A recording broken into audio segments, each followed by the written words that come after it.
সাধারণ মানুষের ভিতরে কিন্তু একটি প্রশ্ন জেগেছে যে এটা কি সত্যিকারই বিরোধী দল নাকি গৃহপালিত বিরোধী দল।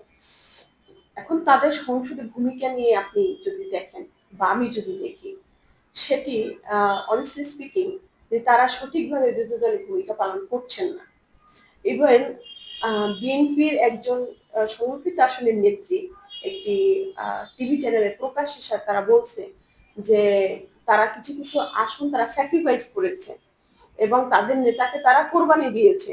তার মানে জামাতের আমির থেকে শুরু করে এনসিপির সভাপতি থেকে শুরু করে সবার আরো ২-৪টা আসনকে তারা কোট করে বলেছে যে এই আসনগুলোতে তারা স্যাক্রিফাইস করেছে।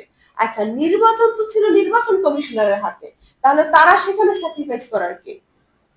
এই কথার মাধ্যমে আপনি কি বুঝাতে চেয়েছেন বা আপনি কি বুঝতে পেরেছেন? এটি কিন্তু একটা প্রশ্ন রয়ে যায়।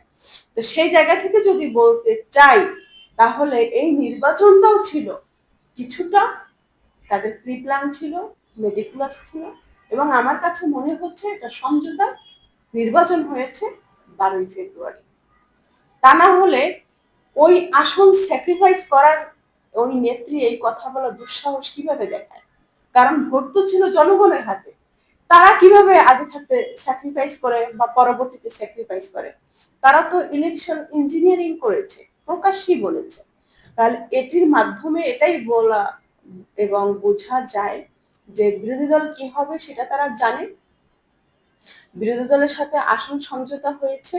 বিরোধী দলের স্বপ্ন ছিল যে তারা একদিন বাংলাদেশের সংসদে বিরোধী দলের ভূমিকা পালন করবে এবং সরকারেরও স্বপ্ন ছিল যে তাদের আজ্ঞাবহ একটি বিরোধী দল হবে।